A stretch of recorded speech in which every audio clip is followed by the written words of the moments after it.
Good afternoon. Thank you for coming to our presentation, and thank you to Tanvi and Ravi for organizing our session. This afternoon, we'll be discussing the significance of non-digital technologies in the field of information communication technology and development, or ICTD. We want to begin with introductions. I'm Susan Weich. I'm an associate professor in the Department of Media and Information at Michigan State University. And I've been studying technology use and design in parts of Kenya for about a decade now. And my name is Dr. Miriam Karida Charimbu from the Department of Crops, Horticulture and Soils. I am also a visiting scholar at Michigan State University, and I've been working on non-digital technologies in crop production and protection in Kenya. Welcome. So to motivate our session, ICTforAg is a field that is broadly defined as developing new and digital technologies to support farmers. We've seen multiple examples of these during the conference, developing mobile phone applications that provide farmers with crop pricing information, efforts to use drones to monitor crops, developing sensor-based technologies that give farmers timely weather information. So perhaps it's unsurprising that little attention has been given to non-digital technologies. But one of the goals of our talk is to draw your attention to these technologies that have existed in parts of Africa and specifically in Kenya for hundreds of years. More broadly, we hope to convince you that these technologies merit as much, if not more, attention than the digital ones that are mostly the focus of this conference. In particular, we will focus on the technology that you see here, hand tools. This one is known as the djembe, which is Swahili for hand hoe. And this brings me to an outline for the rest of our talk. What we're going to present today is a case study that documents our efforts to collaborate with farmers in Western Kenya and craftsmen known as juakali to redesign and manufacture new hand tools for farmers. Our project was guided by the human-centered design process, a popular approach to technology design that puts people, in the case of our study, farmers, at the center of the design process. And it's a process that generally involves three phases, and we'll use these to structure our talk. This understanding phase, this ideation phase, we ask farmers to come up with new ideas of tools. And then Miriam will talk about our evaluation of these new tools. We'll talk about the broader implications of our work and leave time for questions from you. So these hand tools, for example, the djembe, these are ancient technologies. And other than replacing the iron blades with wood or stone, their designs have really remained unchanged for centuries. These are important technologies. These hand tools produce food and income for farmers. They use them with this intimate and sophisticated local knowledge of their soil and the crops they grow. And prior efforts to develop technologies that assist farmers with agricultural work have primarily focused on mechanization, promoting tractors to assist them. However, a significant number of farmers in parts of Africa still use the hand tools like you see here. And this is one reason we're focusing on them in our talk. So this is a long-term and ongoing project. It began in June of 2017. We've been primarily conducting research at sites in Western Kenya, primarily rural villages in Vihiga and Kakamega counties. Agriculture has long been the dominant activity for people, especially women in this part of Kenya.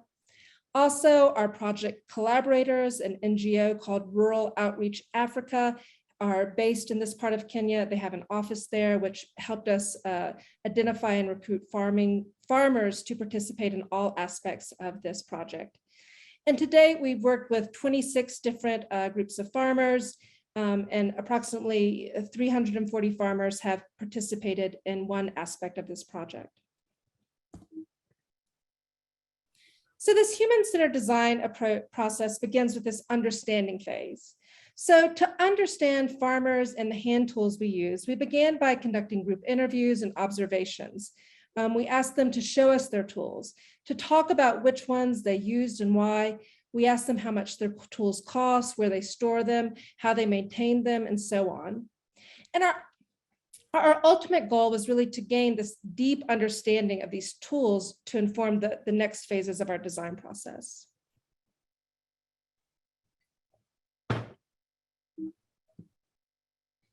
And I'll briefly go over some of the things that we found. Well, farmers brought a variety of tools to our sessions. We saw panga, slashers, axe, shovels, mattocks, rakes, and so on. But the most common tool, the one that they had the most to say about, was the hoe or the djembe. And we saw multiple variations of this, some with a solid blade like you see here, other with a forked blade. And again, farmers had a lot to say about these tools. Their comments included complaints about the wooden handles, specifically how they would get splinters and blisters from using them so often. They also spoke a great deal about the quality of the djembe's, the hoe's blade. You see an example of one of these blades here. They told us that the metal of these blades broke easily, especially when their hoes hit stones or there are deep roots in the ground or their soil was dry and hard. Farmers also had a great deal to say about the costs of buying and replacing these blades. It was something they did at least once, sometimes twice a year. And for many, paying, I think, the roughly 300 shillings that these blades cost was a significant expense. And there was a sense that there was a desire for, having something that was long lasting, a blade that was a part of their hoes. Another significant finding, and this was especially voiced by the women who participated in our early phases of our project, was the pain associated with agricultural production. I mean, all aspects of food production are arduous.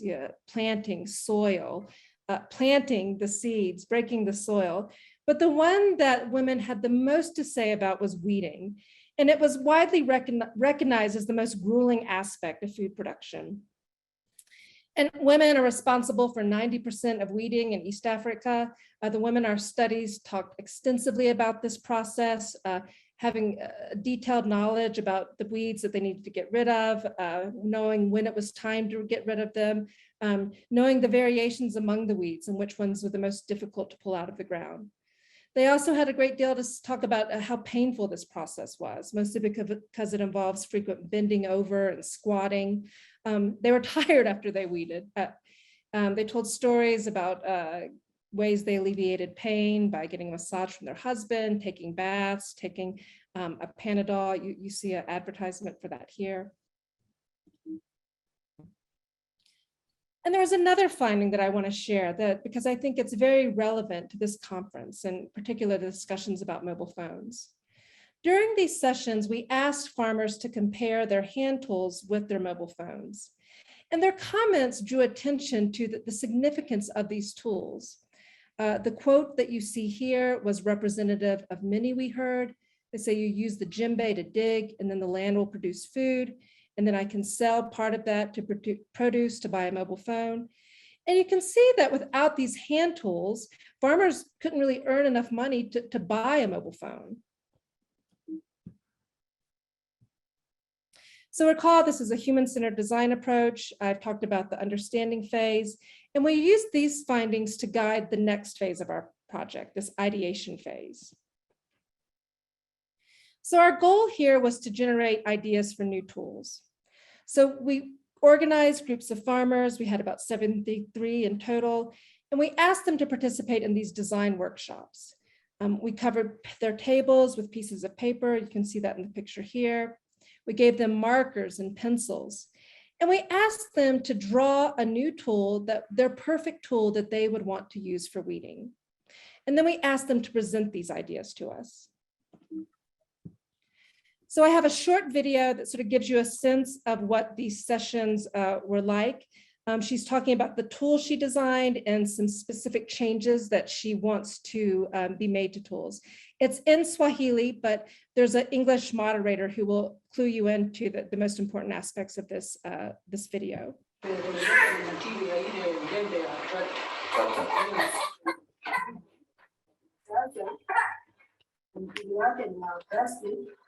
Plastic.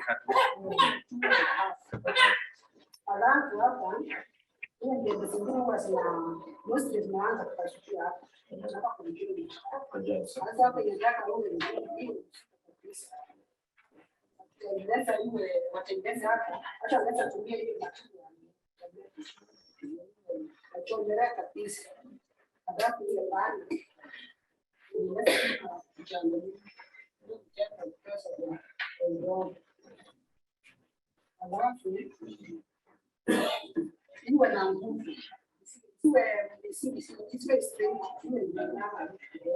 So the handle should be bent and not straight. That's what he said.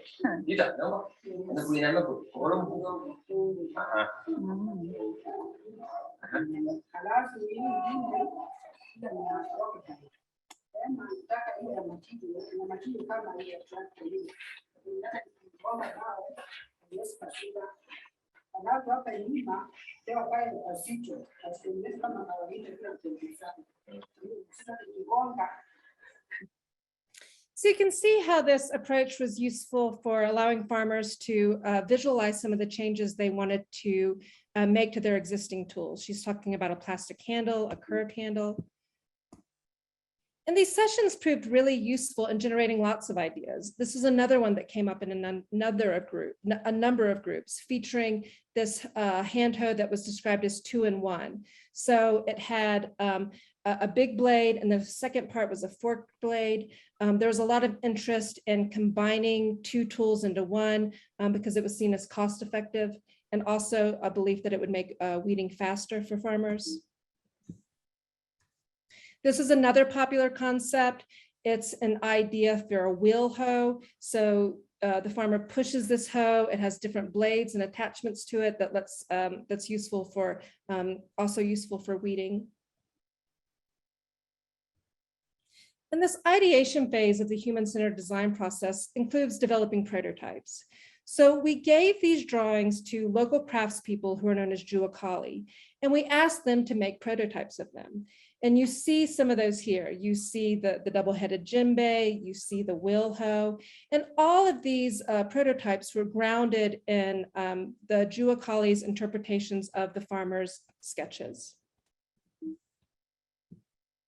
So I'm now going to hand over the presentation to Miriam, and she will talk about the evaluation of these prototype tools with the farmers. Thank you, Susan.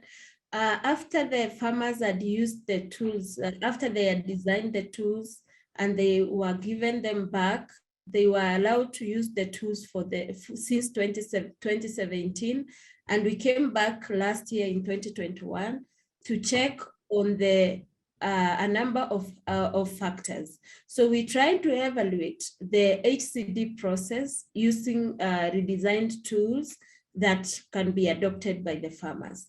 And in this study, we wanted to see the longer term implications of HCD and also the designed tool.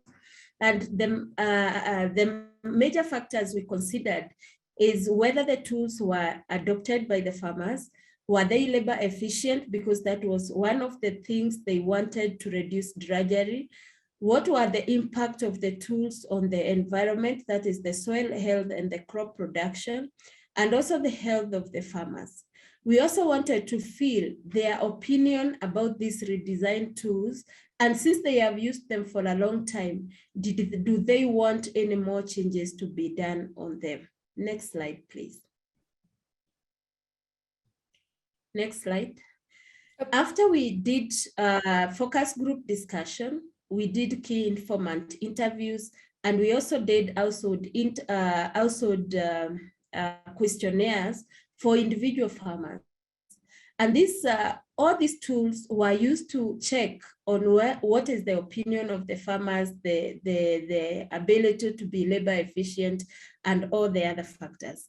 Out of the 26 groups that were the initial farmer groups that participated, we selected 8 groups, 4 for the focus group discussions and 4 for individual household interviews. And out of this, the total number of people who were interviewed the majority were the women, that they were about 74%, and the men were about 24%. Why am I presenting this? This is to show the women are the ones who provide labor in the farms in rural areas of Kenya. They also are the ones who do the cultivation, and they can also do cultivation as a source of income. So their value in designing the tools is very key. The other item I wanted to present is the age. The age of the people who were interviewed in this study and who participated, the mean age was 48 years, with the eldest being 73 years. This informs you that the rural farmers in Kenya, majority are aged, and therefore they continue to use these ancient technologies that we think are ancient, and the digital technologies may take time for them to accept them and also to adapt them. 98% of the farmers who were interviewed said they are aware of these redesigned tools, and 64% of these farmers are still using the redesigned tools about 5 years since the end of the project, the introduction of the project.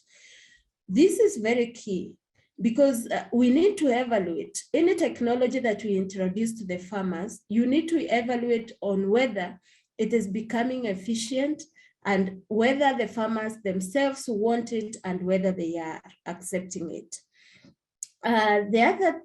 We also looked at, the next slide, please. We also looked at what influences these farmers to accept these technologies. You can see in the design process, there are those which are designed that are ancient but with modifications. And for example, if you look at the wheel hoe, it is a more advanced technology than the djembe itself. So we asked them, why do you select these tools? They said one of the things is the durability of these tools, because they are living below poverty line. So they need a tool that can serve them for a long time. So durability was one of the key things. And we also noted that as you advance the technology, the cost increases. And when the cost increases, they are less likely to adopt that technology. You can see this on the graph, because there's more fork djembe and more adoption than the other tools that were more advanced. This is because there are a number of factors that influence the adoptability of a technology. One of them is the cost of production, because a djembe was sold at maybe $2 in Kenya. But when you go to the wheel hoe, it costs about $60. So majority of the farmers cannot adapt to this technology. They would rather still stick with their ancient technology, which is very key to their production. The other thing we saw is that the education level of the farmers in these rural areas determine whether they will adopt a new technology or not. Majority of the farmers who were interviewed, although I've not presented the data here, most of them were up to primary school dropouts and those who graduated at primary school. So the knowledge that they have about the tools is indigenous knowledge. So trying a new technology means they should learn something new. So this may take a lot of time for them to accept. And then also accessibility of the agricultural extension service who promote the new technologies. The more the extension services are frequent, then the more likely they are going to adapt a technology, because they believe them and they trust them. As researchers, it may take time for the farmers to build the confidence in what we are doing. So I'll show a small video of the farmers trying to embrace, after the evaluation, they embrace the technology and they are explaining why they are adopting this technology. One of the things is that they appreciate their contribution, because their contribution is key. And when they contributed, these modifications were done, and therefore they own the process and they own the djembe. So they feel more confident and they believe any further suggestions that would be made, it would be incorporated. Play the video, please. So, Pole.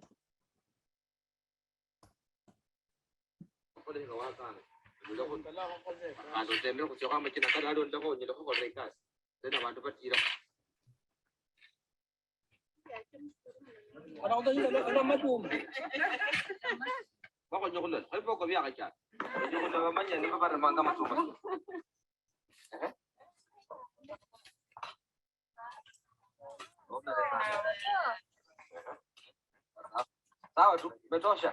Haya, na nini na manya urumsha no. Ano? Kazi hapo. Wale mabila lao. Shumawe. Kumanya mukunda shika tu mugumbu shika bona taita. Kumanya mtu. Ulogumbu shika bona. Lakini hano loluma imbeli kanyashita. Ano loluma inohani college. Ndio.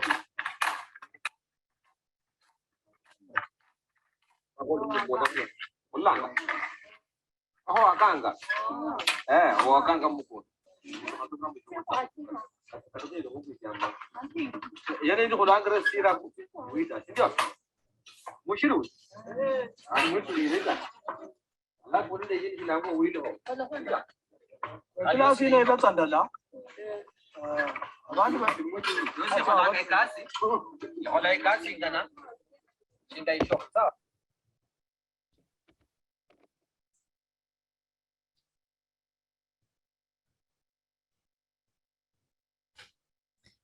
Do you have anything you want to add, Miriam, or should I proceed? Proceed.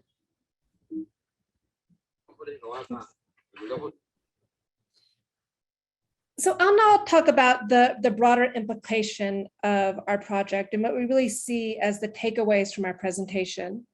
So this human-centered design approach has generally been applied to developing innovative digital technologies, again, which are primarily the focus of this conference. Here we applied this approach to redesigning an important non-digital technology, hand tools. And one of our most significant findings is that the innovations farmers need might not always need to be radically new or high-tech. The farmers in our study wanted gradual improvements to the tools they already had. They wanted handles made out of different materials. They wanted stronger blades. They wanted the angles of these blades to be slightly adjusted so that it made sense with the crops that they grew. And this suggests that the new or digital might not always be necessary or might not always be better. More broadly, by just focusing on digital technologies, researchers and practitioners in this field risk overlooking these other significant technologies that have been a part of people's lives and demonstrate that technological innovation has existed in Africa for centuries, long before these digital technologies came into being. And more broadly, our research also draws attention to the significance of these local craftsmen, the Juakali, and the potential they demonstrated in being able to work with farmers and developing tools for their local communities. So our evaluation suggests that there may be some benefits of our tools. Of course, there's more systematic analysis that's needed to assess their impacts on health, and more rigorous research is needed to understand whether manufacturing these tools presents a viable business opportunity for the Juakali in our study. We also want to recognize that there are regional differences in these tools. For example, the tools that are more common in Western parts of Kenya differ from the tools that are more common in central parts of Kenya. We're in the process of pursuing more funding so that we can move forward to address these aspects of our project. So this brings me to the end of our talk. This is a very collaborative project, and I want to thank all of the other researchers who've helped make it happen. Stephen Sino, who is our field assistant, and to the farmers in Juakali who have helped us with our project. We want to thank Professor Ruth Onyango, Njeri Karanu from Rural Outreach Africa. We also want to thank our collaborator, Dr. Jennifer Olson, for her support in this project. Finally, we're grateful to Michigan State University. This project has been funded by a grant from the Alliance for African Partnership. So that now concludes our talk, and we'd be happy to answer questions during the rest of this session.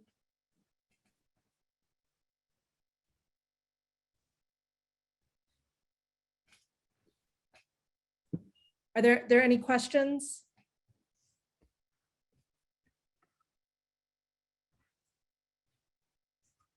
So I see one, I'm going to read it out loud. Question, this will help reduce drudgery, but when mechanization affect its adoption? Miriam, do you want to answer that question? You can repeat the question. Yeah, the question is, I guess these tools may help reduce drudgery, but would mechanization affect its adoption? Yes, I want to agree with you that the tools reduce drudgery.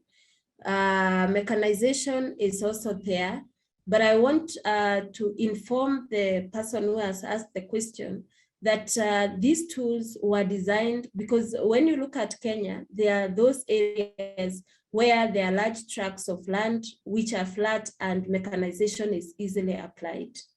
There are some areas where the other areas where the farms are so small, less than 1 hectare, and the farms are rocky, the terrain is very slopey. So that is why they don't rule out these ancient technologies. However much mechanization is there, it can influence a certain region in Kenya, but there are other regions which still use the ancient tools like the hand tools. So this does not really eliminate the use of machinery, but it also contributes to the people who are not even able to access those machineries which can be used in the farm. I hope I've answered the question.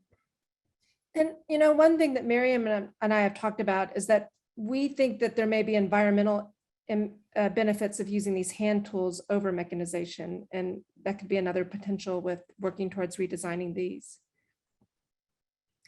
So there's a second question I'll read out loud. It's from Annie Marimi. Does this encompass the desire to protect their indigenous knowledge by the local communities? I mean, I think that is another aspect of our the work we're doing, that it could be seen as that. What are your thoughts, Miriam?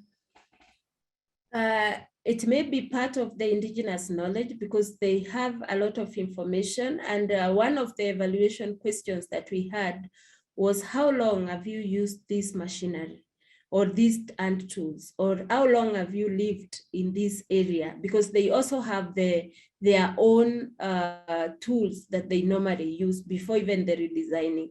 So I think we have tapped from the indigenous knowledge that the farmers already have. And also we have added now the scientific base of this, of HCD in the designing of the tools. Thank you. So we have another question from Victor.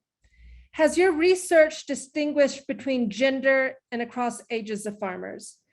So I'll go back to this slide, but Miriam talked about sort of the predominance of women in our study, and also talked about the age of farmers. I don't know if that answers your question, Victor, or if there's something more specific you need to know. Maybe we did not, in this presentation, we did not show the segregation of gender and age, but this is the general outlook. But we also have other data that shows the different ages of the people who participated, from the youth to the adult and also to the elderly, which is available once the papers are published. Thank you. And we've also seen another comment from our collaborator, and who's also assisting us with this project, Paul Kimurto from Edgerton University. Thank you for your comments. So I'm going to read this next question from Barbara. Could you please say more about the environmental benefits and the ways that these tools may be useful in adaptation to climate change? Thanks for an interesting session. I think Miriam is best suited to answer this question, the impact on the tools and potential benefits related to climate change. On the use of these AND tools, we are in the process of validating the data that we have collected. And we are using now more advanced research tools which can assist us understand the level of the contribution, especially to the diversity conservation, and at the same time maintaining the soil health, because like many machineries have a lot of cause the underpants and other kind of negative impacts that we can give at a later date, the evaluation process. But also in some areas where we visited recently on the eastern side, we realized that conservation agriculture is their main interest. And we wanted to see how we can modify these tools so that they can also contribute to conservation agriculture. And at the same time, they contribute to the better adoption and resilience to climate change. Any other? Are there any other questions? There are no more showing up in my field, but please, if you have something to ask, please unmute yourself and ask. I think this session, from my understanding, was supposed to be about generating dialogue.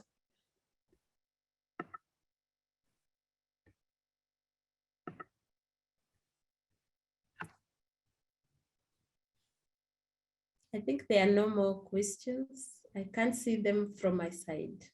I don't see any. So we can take it back.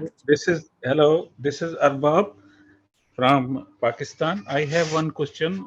Sorry, I joined little late, but I have one question that mostly, if I say in Pakistan, mostly females work in field, like in chili crops, they go for chili picking, and they face serious problems like chili.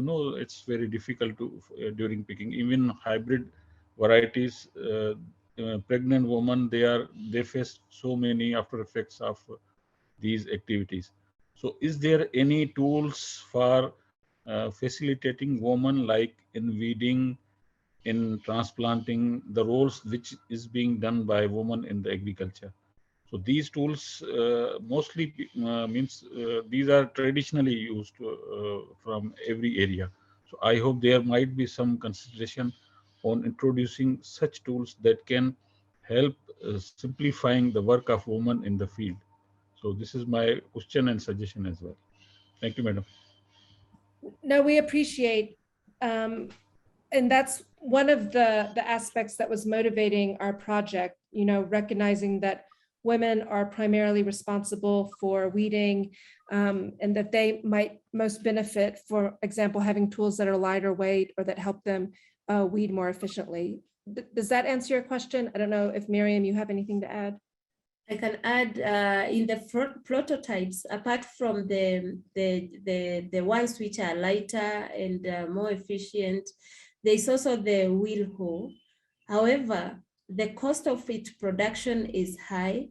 So the farmers, when we look at the adoption factors, one of the factors that hindered the adoption of this tool was because of the cost of its cost after it has been produced. So that one, we may have a tool that is available for the pregnant women and or other women who have certain disabilities, but their cost is what hinders them from adopting them.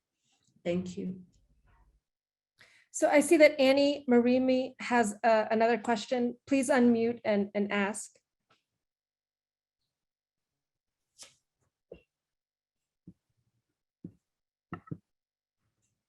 Okay, thank you for this informative research and findings.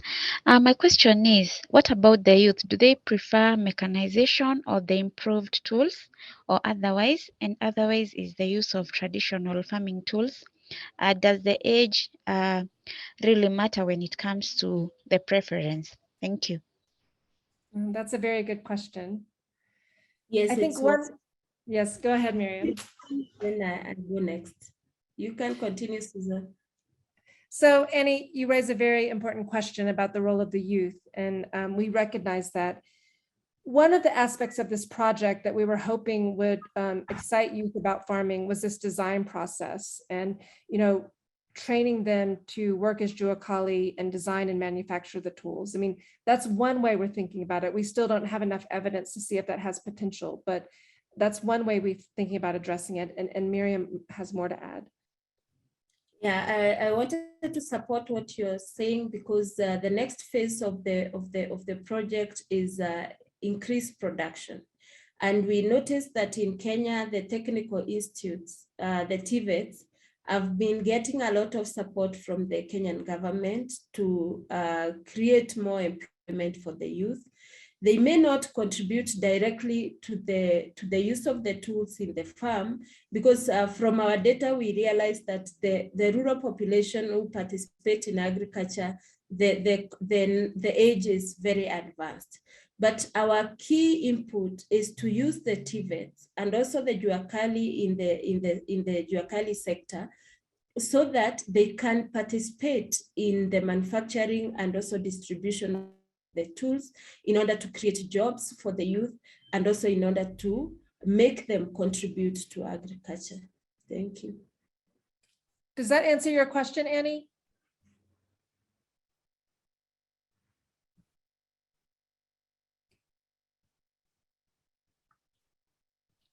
Any more? Let's see. I see another question. Okay.